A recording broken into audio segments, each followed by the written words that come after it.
विद्या यस्य सनातनी निगम्भिर्दै। ओम शांति ओम शांति ओम शांति। जनाब सदर मजलिस,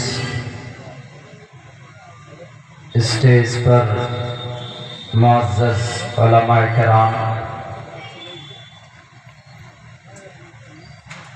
और इस पिंडाल के बैनर तले दीनी ईमानी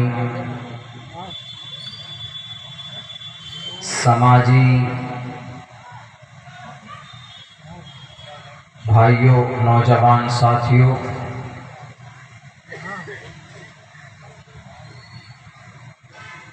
घरों में बैठी हुई, पर्दों में बैठी हुई हमारी समाज की इज़्ज़तदार माँ और बहनों,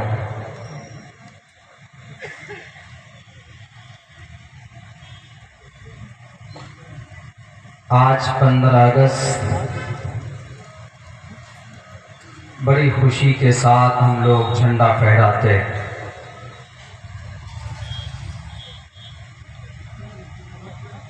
अब से तकरीबन 76 साल पहले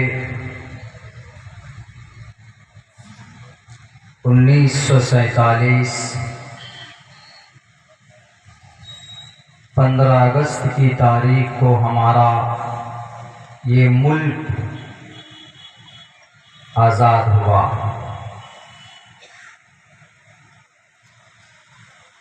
मैं अपनी तकरीर को 2 हिस्सों में बांटना चाहूँगा। 12 बजे तक 15 अगस्त की तारीख रहेगी, उसके बाद फिर 16 अगस्त तारीख बदल जाए। उस वक्त तक इंशाअल्लाह 15 अगस्त के ताल्लुक़ से, आज़ादी के ताल्लुक़ से, हिस्ट्री इतिहास के ताल्लुक़ से मैं बात करने की कोशिश करूँगा। उसके बाद मैंने आप लोगों के सामने कुछ श्लोक, 2 मंत्र मैंने श्रीमद् भगवद गीता उदारा सर्व एवैते ज्ञानी तात्मेव मयिमतम और एक बहुनाम जन्म नामन्ते ज्ञानवान माम प्रपद्यते वासुदेव सर्वमिति समहात्मा सुदुर्लभः। इसका क्या मतलब है? कुरान हदीस की रोशनी में हम समझने की कोशिश करेंगे। उसके बाद कुछ गलत फहमी है हमारे कुरान और हमारी शरीयत, मज़हब इस्लाम के बारे में कुछ लोगों को दुनिया के अंदर, उसके ताल्लुक़ से भी हमने श्लोक मंत्र यजुर्वेद का मैंने पढ़ा है आप लोगों के सामने।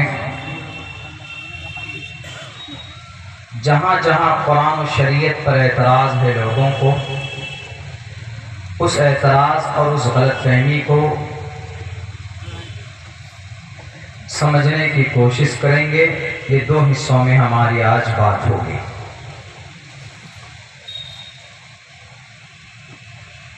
तो आज 15 अगस्त है, हम लोग खुशी मनाते हैं। बड़ी आसानी के साथ ये खुशी हमें हासिल नहीं हुई। मुख्तलिफ कौम और मिल्लत के लोगों ने मिलकर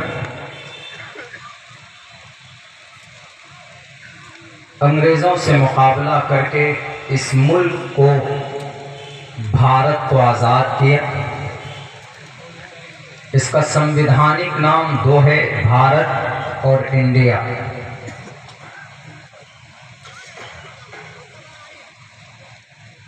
तकरीबन 346 साल तक अंग्रेज़ उसका नापाक कदम हमारे इस मुल्क में रहा।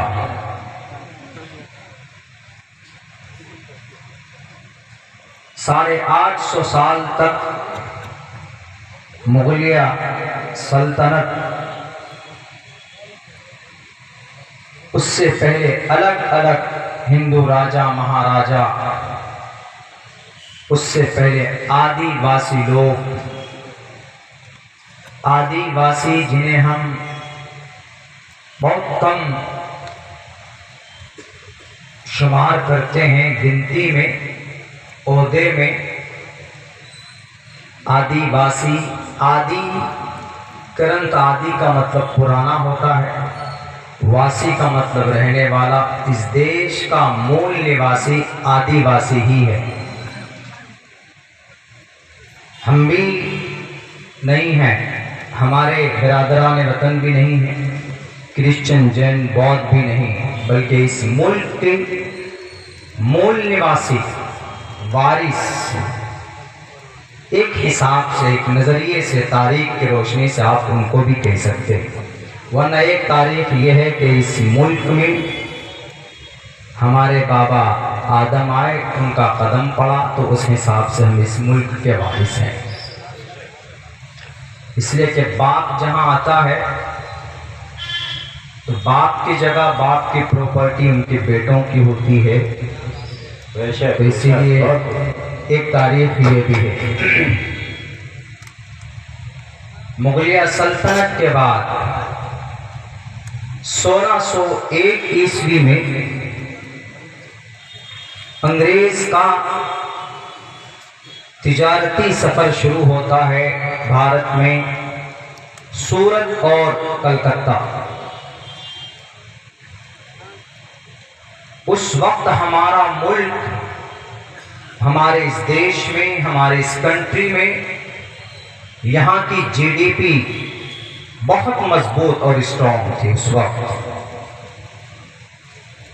तो अंग्रेजों ने देखा कि बेहतर मौका है, रिश्ता बनाया जाए और हुकूमत की जाए। आहिस्ते आहिस्ते उन्होंने अपना पैर फैलाना शुरू किया इस मुल्क में।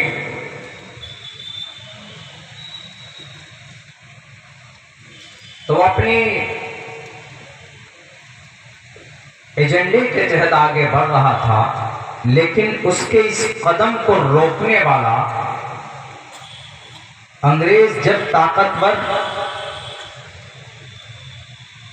उसने जमात बना ली, तो सबसे पहली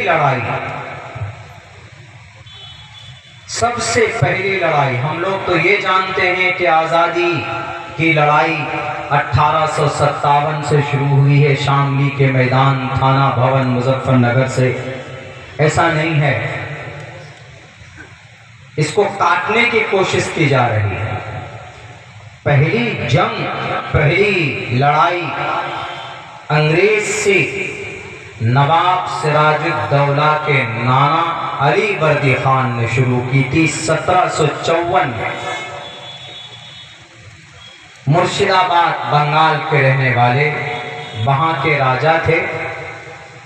फोर्ट विलियम अंग्रेज की सबसे पहली ऑफिस और दफ्तर कलकत्ता में तोप लगाकर उसको उड़ा दिया था अली वर्दी खान ने 1755 में। यहाँ से अंग्रेज के खिलाफ लड़ाई शुरू होती है। शुरुआत यहीं से है। 3 साल के बाद उनका इंतकाल हो जाता है। जवानों, ये तारीख कम से कम अपने दिमाग में बिठा के रखें आप। अभी हजरत ने कहा है, वो कौम मुर्दा होती है जिन्हें उनके मुल्क और उनके कौम और उनके समाज के बारे में वो तारीख नहीं जानते। गाने बहुत याद कर लेते हैं आप, फिल्म की स्टोरी, वेब सीरीज के चैप्टर बहुत आसानी से आप सेव कर लेते हैं, लेकिन ये तारीख आप कम से कम सरसरी तौर पर अपने ज़हन और दिमाग में रखें, ताकि आपको याद रहे कि इस मुल्क को आज़ाद कराने में हमारे पूर्वज ने कितनी कुर्बानी पेश की। अभी और देखिए आगे क्या होता है। 3 साल के बाद उनका इंतकाल हो जाता है अली वर्दी खान का। उनके नाती नवाब सिराजुद्दौला 1755 को 1757 में कुर्सी इख्तिदार में बैठते हैं।